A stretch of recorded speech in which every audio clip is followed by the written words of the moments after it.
Ассаламу алейкум. 10 класс әдебиет сабақлығы.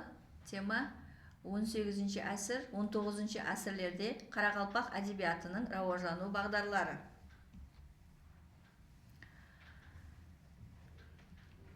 Жобасы 18-19 әсірлердегі Қарақалпақ әдебиетінің рауажану бағдарлары менен танысу. Екінші, 18-19 әсірлердегі Қарақалпақ әдебиетінің белгілі тұлғаларының өмірі менен танысу. 18 әсір Қарақалпақ әдебиеті 14-17 әсірдегі жыраулар әдебиетінің давамы сипатында рауажланды. Осы әсірде әдебиет тарихында белгілі із қалдырған жен жырау Амаллықұлы болды.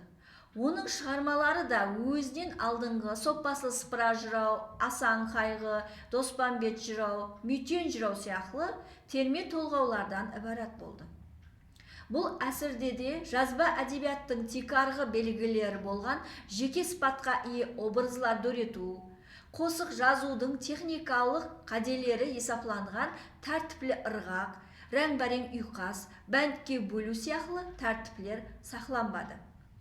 Қосықлар шұбырмай қосық формасында жазылды. Дегенменен Жен Амаллықұлы 18 әсір Қарақалпақ халқының тұрмысы, тарихи тағдыры туралы көплеген тарихи толғаулар дөретті. Олар сол әсір хақында бізге көп қана бағалы мағлұматлар бере алады.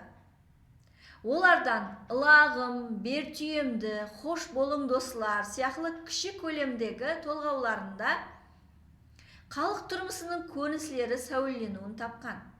Ал айырша, айтпасам болмас, алды артым биік жар, қан қасында төрелер сияқты толғауларында заман теңсізлігі, социалдық әділсізлік мәселелерде сөз етіледі. Жен жыраудың текарғы шығармалары оның ірі эпикалық дөретпелер болған Посқан ел, Ұлытау толғаулары классикалық әдебиеттің үлгілерінен болып, бағалы әдеби естелік сипатында әдебиет тарихынан орын алды. Посқан ел толғауы Қарақалпақ халқының Сырдария жағалауларынан Хорезмге көшу уақияларын сәулелендіреді. Онда жаугершілік, бүлгіншілік себеплі жүз берген тарихи жағдайларды эпикалық ұсылменен ашып береді. Бұл шығарма 16 әсірдегі Орман бетпей толғауы менен 19 әсір классик шайыры Әжінияздың Бозатау поэмасы менен үнлес.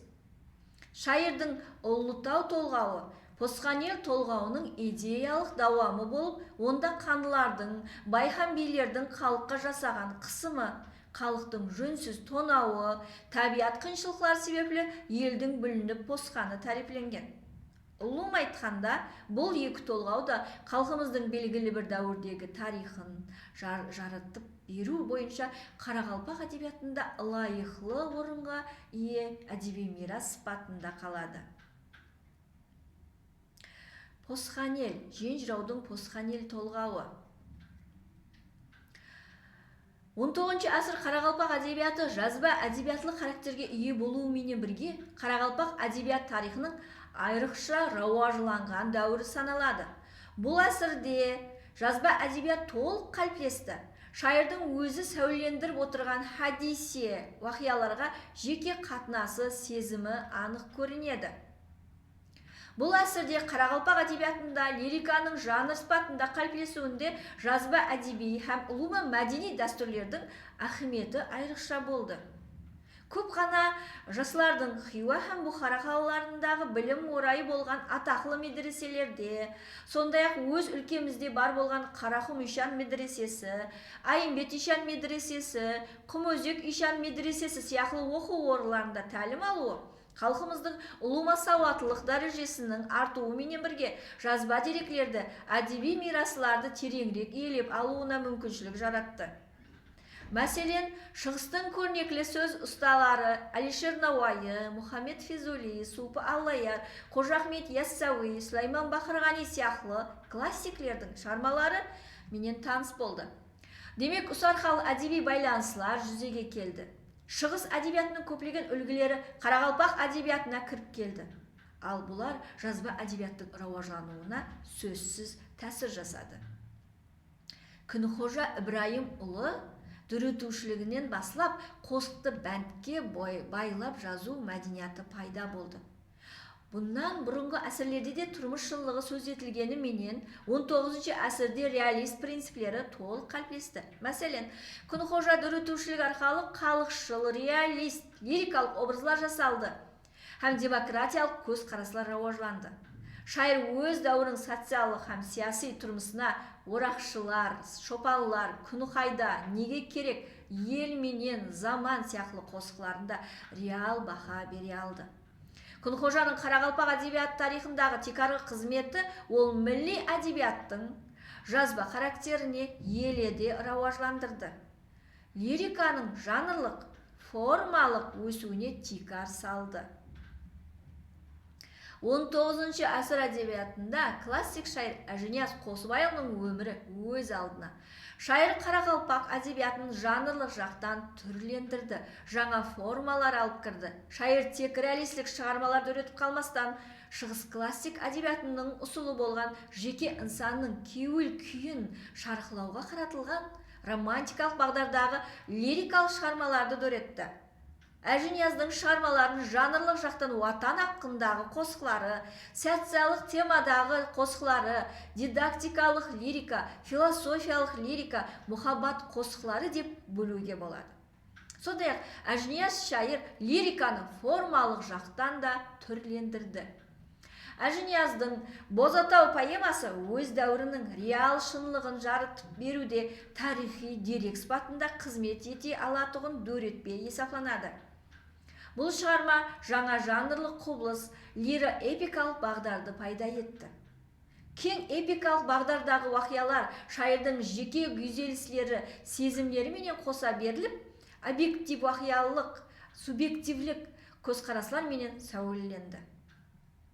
Ал Әжінияздың қызмеңеш менен айтысы болса, өз ватанын, туылған жерін шын кеуілден сүю, жақсы көру сезімдері менен суғарылған көркем дөретпеге айланды. Бұл айтыс елерім барды қосығы менен бірге өзге жұрт уәкілдері алдында өз елі менен мақтаныш сезімдерін жеткеріп берудің үлгісіне айналды. Бердақ Қарғабайұлы Қарақалпақ классик әдебиетінің ең ірі уәкілдерінің бірі. Шайыр өз дөретушілік арқылы лирикалық һәм эпикалық жанрдың синтезін жаратты. Ол лирикаларында өз дәуірінің реал тұрмысына өткір ой сезім арқылы баха берсе, жақсырақ балам, халық үшін салық, болған емес, панабер, биыл, заманда лирикалар арқылы. Ал эпикалық шығармаларында тарихи шақсылардың ел жұрт алдындағы қызметін көркемлеп жеткеріп берді. Тарихи образлар жаратты. Ұлыма Бердақ дөретушілік арқылы Қарақалпақ әдебиетінде эпикалық поэзия һәм көркемлік түске ие болды. Һәм Айдос баба, Ерназар би, Шежіре, Хорезм сияқты эпикалық шығармалары ілімге тарихи дерек сипатында қызмет ете басылады. Шайырдың ізлер едім қосығы оның дүнияға көзқарасы қаншелі кең екенлігін көрсетіп тұрады. Шайырдың хаял қызлар образын жаратуға бағдарланған лирикалық қосықлары өз алдында көркемлік, өзіншелікке ие. Бердақ дөретушілік арқылы әдебиетіміздің жазба характеріне және де рауажланды. Лирикалық жанрлар жетілісті. Шайырдың тарихи темадағы Шежіре, Хорезм, Амангелді, Айдос баба, Ерназар би поэмалары жанрлық жақтан жетіліскен эпикалық шығармалар болды. Шежіре поэмасында Қарақалпақлардың тарихына байланыслы мағлұматлар, рулардың келіп шығу бойынша этимологиялық ізденістер, Шыңғысханға байланысты тарихи һәм шежірелік деректерге текарланған көркем болжаулар берілсе, Хорезм шығармасы Хорезмнің тарихы, оны басқарған ханлар шежірелері, ұлыма бұл өлкенің орайлық Азия, Түркі халқы әдебиетіндегі орны хақында бақалы пікірлерге ие.